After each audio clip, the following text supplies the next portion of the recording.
In this section, we will discuss how we add or subtract two matrices. Let A and B be two matrices with real numbers entries. ठीक है, for example, we have matrix A 2 3 0 1 0 6. ठीक है, और हम एक matrix B consider करते हैं which is -2 1 3 2 4 3. अब हमने चेक करना है कि ये दोनों एडिशन के लिए कंफर्मेबल हैं या नहीं. ठीक है, मीन्स हम इन दोनों को ऐड कर सकते हैं या नहीं. तो हमने क्या करना है, इसके लिए कंडीशन होती है कि दोनों का ऑर्डर सेम होना चाहिए. ठीक है, इट मीन्स आपने ये याद रखना है कि जब हमारे पास दो मैट्रिसेस गिवन है वो कंफर्मेबल फॉर एडिशन तब होंगी जब उन दोनों का ऑर्डर सेम होगा. अब हम यहाँ पे जरा कंसिडर करते हैं, जरा ऑर्डर ऑफ ए पहले डिफाइन करते हैं. ऑर्डर का मतलब क्या होता है, number of rose into number of column. तो यहाँ पे आप देख सकते हैं नंबर ऑफ रोज 2 आ रही है और नंबर ऑफ कॉलम 3 आ रहे हैं. ठीक है, सिमिलरली अब यहाँ पे डिफाइन कर दें ऑर्डर ऑफ बी को. तो ऑर्डर ऑफ बी मैट्रिक्स अगर आप देखें तो 2 रोज 3 कॉलम मौजूद है. इट मीन्स इसका ऑर्डर भी 2/3 आ रहा है. तो आप देख सकते हैं इन दोनों का ऑर्डर सेम है. जब इन दोनों का ऑर्डर सेम हो तो it means they are conformable for addition और सब्ट्रैक्शन. ठीक है, अब हम ऐसे करते हैं ए और बी को ऐड करते हैं. ए प्लस बी इक्वल्स, तो प्रोसीजर क्या होगा कि हमने इन दोनों मैट्रिसेस का सबसे पहले ऑर्डर देखना है. अगर उन दोनों का ऑर्डर सेम है it means they are conformable for addition. और फिर आप ऐड करते हुए इनकी कोरिस्पॉन्डिंग एंट्रीज को ऐड करते हैं. तो आप देख सकते हैं 2 की कोरिस्पॉन्डिंग -2 आ रहा है. 2 और -2 को आप ऐड करते हैं. सिमिलरली 1 + 1 3 + 3, यहाँ पे देख सकते हैं 0 है. 0 + 2. ठीक है, फिर 0 + 4 और लास्ट एंट्री है 6 + 3. जब आप इनको ऐड करेंगे you will get, both will be cancelled out, answer will be 0 2 6 2 4 and this is actually resultant matrix. अब देखिए हम जरा फोकस करते हैं रिजल्टेंट मैट्रिक्स के ऑर्डर पे. अगेन इसमें भी 2 रोज और 3 कॉलम आ रहे हैं. तो हमेशा याद रखिएगा कि जब हम दो मैट्रिसेस को ऐड करते हैं, फॉर एग्जांपल हमने ए मैट्रिक्स में बी मैट्रिक्स ऐड की है और एक रिजल्टेंट मैट्रिक्स आई है, तो एडिशन के लिए जरूरी है इन दोनों का ऑर्डर सेम होना चाहिए. फॉर एग्जांपल ए मैट्रिक्स का ऑर्डर 2/2 है, बी मैट्रिक्स का ऑर्डर भी 2/2 है, तो दोनों का ऑर्डर सेम है. They are conformable for addition. जब आप ऐड करने ये एक रिजल्टेंट मैट्रिक्स आएगी तो हमें कंफर्म होना चाहिए रिजल्टेंट मैट्रिक्स का ऑर्डर भी 2/2 होगा. ठीक है, और अगर फॉर एग्जांपल ए मैट्रिक्स का ऑर्डर 2/5 है, बी मैट्रिक्स का ऑर्डर भी 2/5 है, जब हम इन दोनों को ऐड करेंगे तो जो रिजल्टेंट मैट्रिक्स आएगी उसका ऑर्डर भी हमेशा सेम है. Now we have two matrices.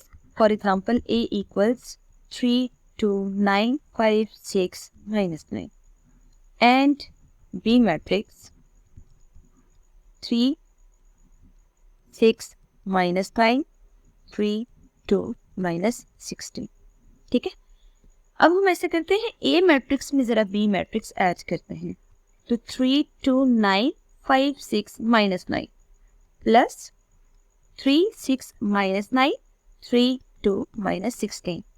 अब देखिए हमने एक्चुअली सबसे पहले ये देखना है इनका ऑर्डर सेम है या नहीं. तो आप यहाँ पे देख सकते हैं इसमें 3 रोज 2 कॉलम आ रहे हैं. ठीक है, हम ऑर्डर को साथ लिख लेते हैं. और इसी तरह यहाँ पे भी 3 रोज 2 कॉलम मौजूद हैं. Both have same order. It means these matrices are conformable for addition. We will add corresponding entries here. 3 में आप 3 ऐड करें. सिमिलरली 2 में आप 6 ऐड करें. 9 में आप -9 ऐड करें. और जब नेगेटिव साइन आए तो कोशिश करें यहाँ आप ब्रैकेट लगा लें ताकि आपके लिए कैलकुलेशन इजी हो जाए. और आपको माइनस साइन यहाँ पे प्लस के साथ आपने कंपनसेट भी करना, तो आपको याद रहे आपने साइन चेंज करना है. 5 में 3 ऐड करें, 6 में 2 ऐड करें और -9 में आप -16 ऐड करें. वी विल गेट 3 + 3 is 6 8 0 8 8 और इन दोनों को आप एडअप करें यू विल गेट -25 है.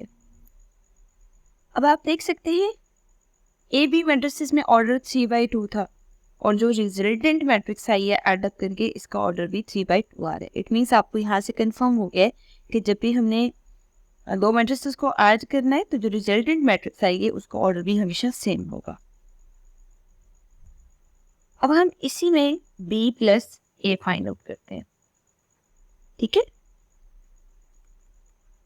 तो B मैट्रिक्स को हम पहले पुट करते हैं 3 6 -9 3 2 -16 and then we will put A matrix here 3 2 9 5 6 -9. We will add corresponding entries here 3 plus 3 6 plus 2 -9 plus 9. Next 3 plus 5 2 plus 6 -16 plus of -9. और आपको पता है प्लस माइनस माइनस होता है, और जब आप सिंप्लीफाई करेंगे 6 8 0 8 8 एंड -25 बनता है, ठीक है। अब हम कंपेयर करते हैं, A प्लस बी का आंसर हमारे पास ये था और जो B प्लस A का आंसर आ रहा है वो यहाँ पे। तो आप इन दोनों को अगर आप कंपेयर करें तो क्या हमारे पास लेफ्ट हैंड साइड और राइट हैंड साइड इक्वल आ रही है? जब हमारे पास लेफ्ट हैंड साइड और राइट हैंड साइड इक्वल होगी it means commutative law under addition in matrices होता है, ठीक है। आप यहाँ पे मेंशन करेंगे as left hand side equals right hand side. जब हमारे पास ये दोनों साइड्स इक्वल आ रही हैं then A plus B equals B plus A implies. इससे आपको क्या पता चल रहा है कि commutative law under addition holds here, ठीक है। It means in matrices commutative law holds. अब आपने याद रखना है MCQ के लिए भी ये काफ़ी ज़्यादा इंपॉर्टेंट होता है कि अगर आपके पास दो मैट्रिसेस गिवन है which have same order then commutative law under addition holds here. Now we will define associative law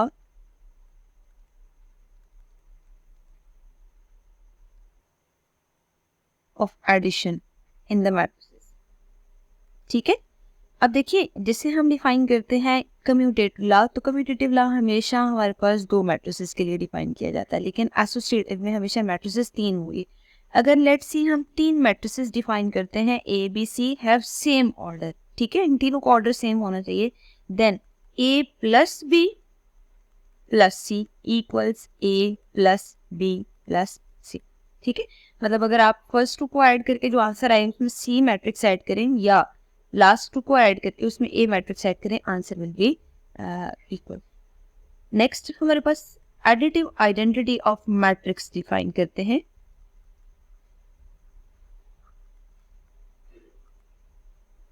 ठीक है। अब देखिए एडिटिव आइडेंटिटी का मतलब क्या है? आइडेंटिटी से ना याद रखें आइडेंटिकल वर्ड से, आइडेंटिकल का मतलब होता है सेम होना, ठीक है। अब जैसे देखिए एक सिंपल सा नंबर हम लेते हैं और उस नंबर से गेस करते हैं। फॉर एग्जांपल मैं आपसे कहती हूँ 2 है, 2 में आप क्या ऐड करें आंसर 2 आएगा। तो उसके लिए क्या यहाँ पे हम लिखेंगे किसी रियल नंबर के लिए 2 में जस्ट आप 0 ऐड करें तो आंसर 2 आएगा। सिमिलरली -5 में आप क्या ऐड करें अगेन -5 आएगा, मीन्स आइडेंटिकल आंसर आएगा, तो उसके लिए 0 कंडीशन होती है, ठीक है। तो ये एक रियल नंबर के लिए होता है कि एडिटिव आइडेंटिटी 0 है। बिल्कुल इसी तरह अगर हम कोई भी मैट्रिक्स डिफाइन करते हैं ना, फॉर एग्जांपल A मैट्रिक्स, तो आप A में क्या ऐड करेंगे दोबारा से आंसर A के इक्वल आए, तो कंफर्म है कि आप A में क्या ऐड करेंगे, नल मैट्रिक्स ऐड करेंगे।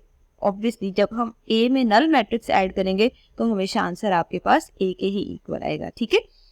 तो याद रखिएगा जब भी हम कोई सी मैट्रिक्स लें और उसमें किसी और मैट्रिक्स को ऐड करें आंसर दोबारा से उसी मैट्रिक्स के इक्वल आए, तो इसे हम हमेशा डिफाइन करते हैं कि वो मैट्रिक्स जो यहाँ पे हम लिख रहे हैं वो हमेशा एडिटिव आइडेंटिटी होगी,